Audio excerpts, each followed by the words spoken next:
तुम्हारा तो एकदम खून खोल रहा होगा। नेटफ्लिक्स का सब्सक्रिप्शन लिया, no tale to tell drama के ऊपर क्लिक किया और कानों में सुनाई पड़ता है चिंग पोंग पिंग, हिंदी डबिंग गायब। अब तुम डायरेक्ट यूट्यूब पर भागोगे, सर्च करोगे और वहाँ पर तुम्हें मिलेंगे वो अंग्रेज के चौधे जो ड्रामास का रिव्यू करते हैं, जो अंग्रेजी सबटाइटल्स की 2-4 लाइनें पढ़ने के बाद तुम्हारे सामने आकर ऐसा ज्ञान फैलेंगे जैसे कोरिया के अंदर ही पैदा हुए हों। देखो सच बताऊं, घंटा उन्हें कुछ भी समझ नहीं आता, बस कूल बनने के लिए और ड्रामा का जल्दी से जल्दी रिव्यू करने के लिए वो ऐसा करते हैं और आकर चिल्लाते हैं मास्टरपीस मास्टरपीस। देखो उन झंडुओं की तरह मैं बिल्कुल भी नहीं हूँ। हम लोग ड्रामा देखने के लिए जा रहे हैं, स्कूल या कॉलेज के अंदर सबटाइटल्स को पढ़ने के लिए नहीं जा रहे। मुझे ड्रामा देखना है प्योर हिंदी डबिंग के साथ, मेरा सबटाइटल्स के साथ काम नहीं चलता। आज की इस वीडियो में मैं इसका रिव्यू नहीं करने वाला, हिंदी डबिंग नहीं है, इसका घंटा रिव्यू करूँ। देखो आज मैं नेटफ्लिक्स की एक अंदरूनी पोल खोलने वाला हूँ कि आखिर ये ड्रामा हिंदी के अंदर क्यों नहीं है। देखो वीकली बेसिस पर बहुत सारे ऐसे ड्रामा आते हैं जो हिंदी डबिंग के अंदर नहीं आते, लेकिन तुम में से बहुत सारे लोग कमेंट कर कहेंगे स्प्रिंग फेवर भी नेटफ्लिक्स का ही ड्रामा है, वो भी तो हमें वीकली बेसिस पर देखने को मिल रहा है, उसके तो हिंदी डबिंग एकदम टॉप क्वालिटी की है। नो टेल टू टेल के साथ आखिर उनका क्या लोचा है, आज की इस वीडियो में इसी पोल को खोलूंगा और इस वीडियो के एंड में तुम्हें एक ऐसी चीज बताऊंगा जो तुम्हारे लिए जैकपॉट से तो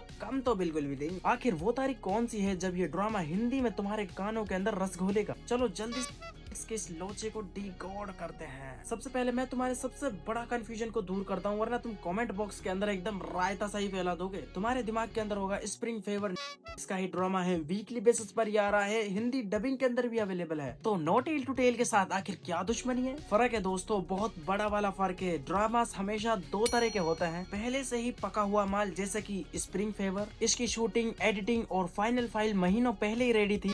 वालों ने डबिंग की फाइल डबिंग वालों को दे दी, उन्होंने डब कर इसे रिलीज कर दिया। और दूसरा है तवे से सीधा प्लेट में, जैसा कि no tale to tell drama. ये ड्रामा उन कैटेगरीज में आता है जो कोरिया के SBS चैनल पर आते हैं। देखो इस चीज को ध्यान से सुनो, ये ड्रामा अभी अभी शूट होकर खत्म हुआ है। कोरिया में वीकली बेसिस पर तो आ रहा है, लेकिन अभी भी कई जगह इसकी एडिटिंग का वर्क चल रहा है। कोरिया में रिलीज होते ही 2-3 घंटे के बाद ये नेटफ्लिक्स पर भी तुरंत लाइव हो जाता है। तुम खुद बताओ, डबिंग आर्टिस्ट फ्लैश बनकर क्या इसकी डबिंग करेंगे? मुमकिन ही नहीं है मेरे भाई, ये एकदम गर्मा गर्म माल है जो तुरंत ही परोसा जाता है, तो डबिंग का टाइम तो बचता ही नहीं है। तुम्हें क्या लगता है डबिंग का मतलब क्या होता है? माइक के सामने खड़े होकर बस बोलते रहना। इसके पीछे बहुत ही लंबा चौड़ा प्रोसेस रहता है, जिसे सुनने के बाद तुम्हें भी चक्कर सा आ जाएगा। सबसे पहले प्रोसेस के अंदर नेटफ्लिक्स वालों को कोरिया से एक स्पेशल फाइल मंगानी होती है, जिसके अंदर बैकग्राउंड म्यूजिक होता है, साउंड इफेक्ट्स होते हैं, लेकिन डायलॉग्स उसके अंदर बिल्कुल भी नहीं होते। अगर कोरिया के अंदर ये ड्रामा लेट शूट होता है तो नेटफ्लिक्स वालों को इसकी फाइल बहुत लंबे टाइम बाद मिलेगी। सिमुकास्ट ड्रामास के अंदर अक्सर यही होता है कि डबिंग स्टूडियोज हमेशा हाथ पर हाथ धरे बैठे रहते हैं। बिना डबिंग फाइल के अगर डबिंग करोगे तो सबसे बड़ा झंडूपना है। अब आता है स्टेप नंबर 2। कोरिया के किसी एक्टर ने किसी 3 सेकंड का कोई डायलॉग बोला, हिंदी डबिंग के अंदर वो डायलॉग होता है सिर्फ 1 सेकंड का, तो ठीक है बची वो 2 सेकंड। अब क्या वो एक्टर बस मुंह चलाता रहेगा? बिल्कुल नहीं, हिंदी राइटर्स को कुछ ऐसा डायलॉग लिखना होगा जो कोरियन एक्टर्स के लिपसिंग से एकदम मैच कर जाए। ये कोई बच्चों का खेल नहीं है, इसी में सबसे ज्यादा टाइम लगता है। 2 स्टेप के पूरे होने के बाद अब आता है नेटफ्लिक्स का बाप, नेटफ्लिक्स का क्वालिटी चेक सिस्टम। ये इतना ज्यादा सख्त है, कोई भी डायलॉग अगर ज्यादा लाउड या कम हुआ तो ये उसे तुरंत रिजेक्ट कर देंगे, दोबारा करो इसे। देखो यहाँ पर तुम खुद बताओ, कोरिया से डायरेक्ट 2 घंटे के अंदर ही नेटफ्लिक्स पर वो ड्रामा रिलीज होने वाला हो, इतने से टाइम के अंदर इतना सारा तामझाम कैसे होगा? अब आते हैं मेन टॉपिक पर, जिसके इंतजार करते करते तुमने मेरी इतनी सारी बकचोदी सुन ली। No tale to tell Hindi dubbing के अंदर हमें कब तक देखने को मिलेगा? नेटफ्लिक्स वाले सबसे पहले उस ड्रामा का खत्म होने का इंतजार करते हैं। इस ड्रामा के 16 एपिसोड जब तक कोरिया के अंदर खत्म होंगे, मान के चलो 2 महीने के बाद ये तामझाम